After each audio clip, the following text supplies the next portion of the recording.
Welcome everybody into the ESPN FC studios alongside Ale Moreno, Shaka, Hislop. I'm Sebastian Salazar. Great to have you with us. We do have lots to get to, including a failed vote to eliminate VAR from the Premier League. Surprise. But let's start with the England squad for the upcoming European Championships. Gareth Southgate naming his 26-man list for the tournament in Germany. The big names all there: Harry Kane, Phil Foden, Jude Bellingham, Bukayo Saka, Luke Shaw in as well, despite the fact he hasn't really played since February. But the omissions are what everybody's talking about. No James Maddison, no Harry Maguire. He's got a calf injury.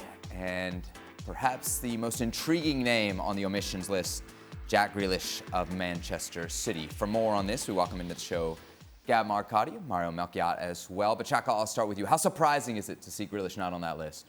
Very. I think Grealish brings something, let me say, very in that Grealish brings something that I don't think many in the England squad do.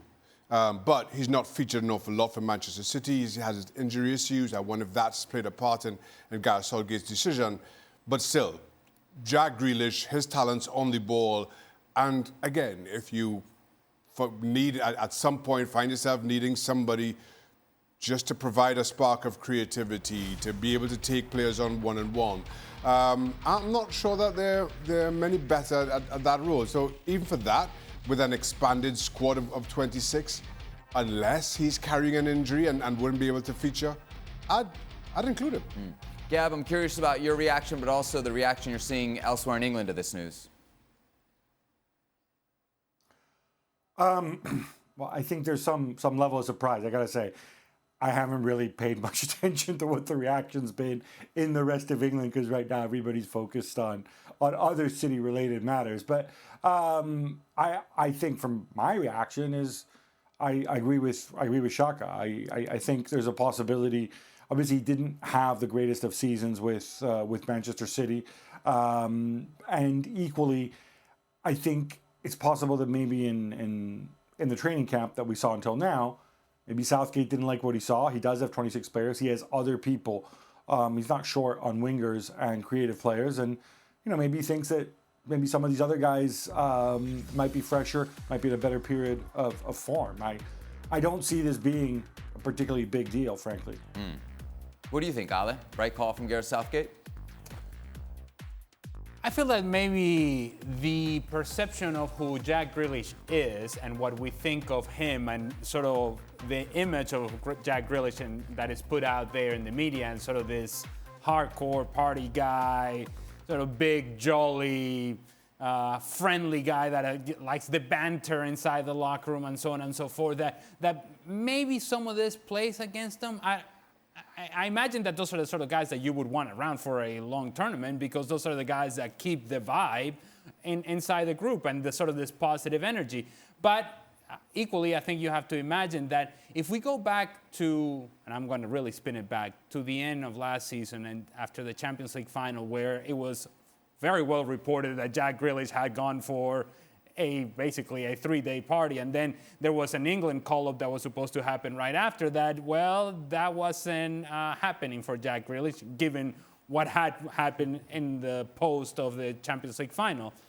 Maybe there is something there. Maybe I'm just reaching, maybe I'm just reading between lines here, but maybe that is something that is a sort of behavior that Gareth Southgate didn't appreciate, didn't care for. He felt that as an opportunity to come to the England national team camp would have been important enough for somebody to get himself sober and actually show up and play a part, and Jack Grealish didn't. And so maybe he's just holding on from that, and perhaps this is passing judgment now on Jack Grealish.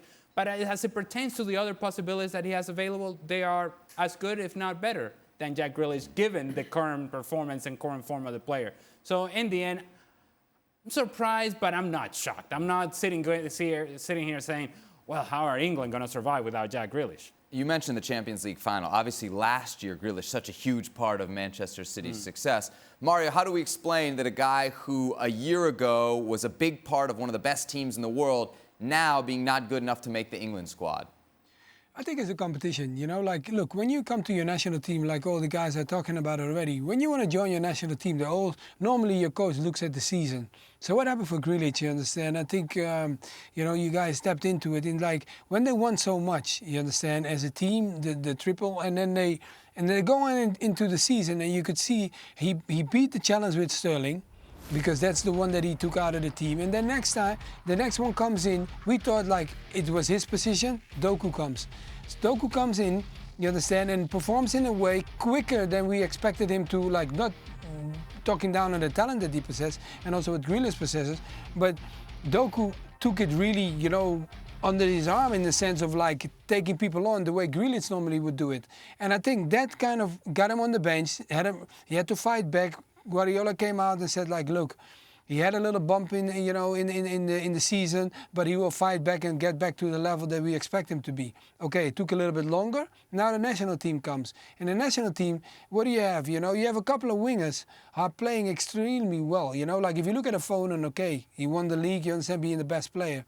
Then you look at Palmer, that did well at Chelsea. Then you look at Gordon, you understand, at Newcastle. So all the competitions that he's having, regardless if he is maybe out and out a great talent, but the thing is, the other guys are not sitting still. And they are also progressing. And I think that was maybe the decision making. Who has the form right now? Not who is a great player. I think that is where probably Southgate looked at and said, like, those guys are in form right now. So that's why I'm going to make a choice. But what I would say, though, is that, and I don't disagree with what Mario's saying, who's in form right now, but that goes against some of the trend in the picks from the past by Gareth Southgate.